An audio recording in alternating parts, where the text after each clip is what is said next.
Hello students, உங்களுக்கு ராஷ்டிர பாஷா ஸ்டூடெண்ட்ஸுக்கு first பேப்பரில் இம்பார்ட்டண்ட் பார்க்கலாம். ஃபஸ்ட் பேப்பரில் ஃபஸ்ட்டு கொஸ்டின் உங்களுக்கு மொத்தம் 13 கொஸ்டின் இருக்குது. அதில் ஒரு கொஸ்டினுக்கான இம்பார்ட்டன்ட் மட்டும் பார்க்கலாம் ஸ்டூடெண்ட்ஸ். நீங்கள் என்னென்ன படிக்கணும் இம்பார்ட்டண்ட்டாக முதல்ல ஜஸ்ட்டு நீங்கள் நல்லா ஒரு ஃபஸ்ட் கிளாஸில் பாஸ் பண்ணுறதுக்கு தேவையான இம்பார்ட்டண்ட்டை மட்டும் பார்த்துடலாம்.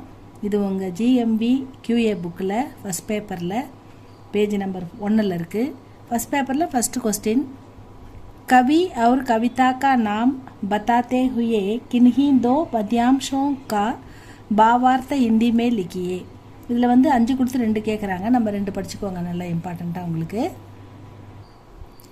फर्स्ट वन பாருங்க, विद्या कला कौशल्य हो, आलस्य उग का त्याग हो, सुख और दुख में गूंजता राष्ट्रीयता का राग हो. இது உங்களுக்கு ஈஸி தான் ஸ்டூடெண்ட்ஸ். பல விதமான கலைகள், கல்வி, இது எல்லாமே நமக்கு வந்து வித்யா அப்படின்றது பலவிதமான கலைகள், கலான்றது வித்யான்றது கல்வி, கலான்றது கலைகள், கௌசல்ய பலவிதமான கலைகள்.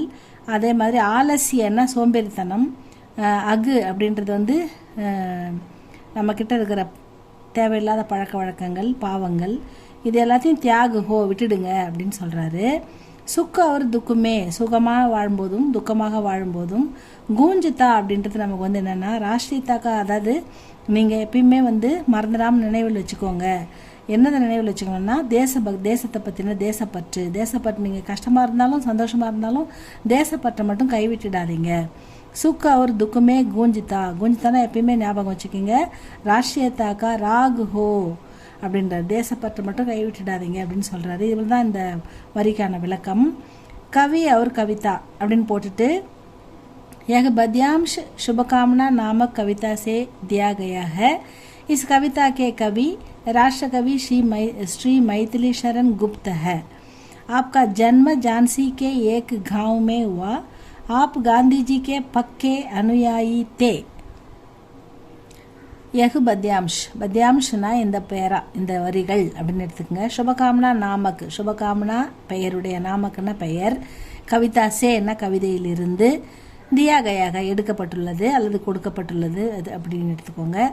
இஸ் கவிதா கே கவி, இந்த கவிதையினுடைய கவிஞர், கவிதான்னா கவிதை, கவின்னா கவிஞர், ராஷ்டிர கவி ஸ்ரீ மைதிலி சரண் குப்தக, தேசக்கவி என்று போற்றப்படுகின்ற மைதிலி சரண் குப்தஜியோடது இந்த கவிதை. ஆப்கா ஜன்ம, இந்த மைதிலி சரண் குப்தஜி எங்கே பிறந்தார்? ஜன்மனா பர்த், எங்கே பிறந்தார்? ஜான்சிக்கே ஏக் காவுமே வா, ஒரு ஜான்சியில் ஒரு கிராமத்தில் பிறந்தார். ஆப் காந்திஜிக்கே பக்கே அனுயாயித்தே, காந்திஜியின் கொள்கையை ஃபாலோ பண்ணுறவர், காந்திஜியின் ஃபாலோவர், காந்தியை பின்பற்றக்கூடியவர் அப்படின்னு சொல்கிறாங்க. ஆப்கி கவிதாயே, அவருடைய கவிதைகள் ராஷ்ட்ரிய விசாரதாரா சே ஓத் புரோத் ஹே, ஓத் புரோத்னா நிறைந்திருக்கிறதுன்னு அர்த்தம்.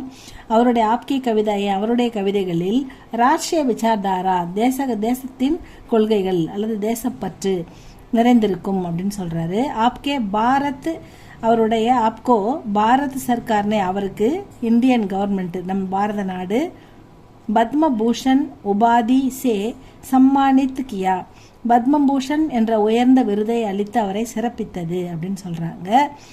பாரத் பாரதி பஞ்சவட்டி சாக்கேத் யசோதரா ஆதி ஆப்கி பிரசித்த ரச்சனாயே ஹே.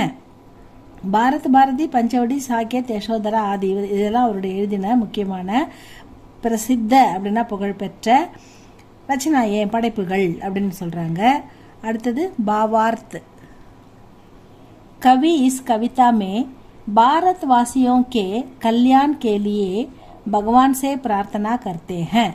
कविஞர் கவி पोएट इस कविता में இந்த கவிதையில் பாரத்வாசியோம் நம் பாரத நாட்டு மக்களுடைய கல்யாண் அப்படின்னா நன்மைகள், அவங்களுடைய வளர்ச்சி, முன்னேற்றம், நன்மைகள், இதற்காக கல்யாண் கேலியே முன்னேற்றத்திற்காக பகவான் சே இறைவனிடம் பிரார்த்தனா கர்த்தேக வேண்டுகிறார், நமக்காக இந்திய மக்களுக்காக வேண்டுகிறார். ஹே பகவான், ஓ கடவுளே, பாரத்வாசியோமே இந்த பாரத நாட்டு மக்களுக்குள் அவங்கக்கிட்ட வித்யா கல்வி, கலா கலைகள், ஆதி விஷயமே கல்விகளிலும் கலைகளிலும் போன்ற முக்கிய விஷயங்களில் குஷல்தா பிராப்த ஹோ. குஷல்னா திறமை, மிக திறமை வாய்ந்தவர்களாக எங்கள் இந்திய மக்கள் இருக்க வேண்டும். அவங்களுக்கு நீங்கள் திறமையை பிராப்தஹோ கொடுங்க. பிராப்த இது குஷல்தான்னா அவங்களுடைய திறமையானவங்களா அவங்கள நீங்கள் உருவாக்குங்க. சபு ஆலசிய சோடுனே, அதாவது சபுனா எல்லோருமே, ஆலசியன்னா லேசினஸ், எல்லோருமே தன்னுடைய சோம்பேறித்தனத்தை சோடுனே விட்டுடணும். சுக்குமே அதாவது சுகத்திலும், யா துக்குமே துக்கத்திலும், யா அப்படின்னா அல்லது துக்கத்திலும், ஹமேஷா எப்பவுமே, உன்கே மண்மே அவங்களுடைய மனசுல தேஷ் பக்திக்கு பாவனா பரி ரஹே, தேசப்பற்று எப்பவுமே அவங்க நெஞ்சில் நிறைந்திருக்கணும் அப்படின்னு வேண்டிக்கிறார். அவ்வளோதான் ஸ்டூடெண்ட்ஸ் இந்த வித்யா கலா கௌசல்யன்ற போயமோட பாவார்த்தை. இதை நல்லா படிச்சுக்கோங்க. இதுக்கடுத்து இது இன்னொன்று இருக்குது இம்பார்ட்டண்ட், இதில் 2 மட்டும் போடுறேன், அது 2 மட்டுமே படிச்சுக்கோங்க. அடுத்த வீடியோவில் இன்னொன்று போடுறேன் ஸ்டூடெண்ட்ஸ். இது உங்களுக்கு பிடிச்சிருந்தா லைக் பண்ணுங்கள், சப்ஸ்கிரைப் பண்ணுங்கள் ஸ்டூடெண்ட்ஸ். தேங்க்யூ ஃபார் வாட்சிங்.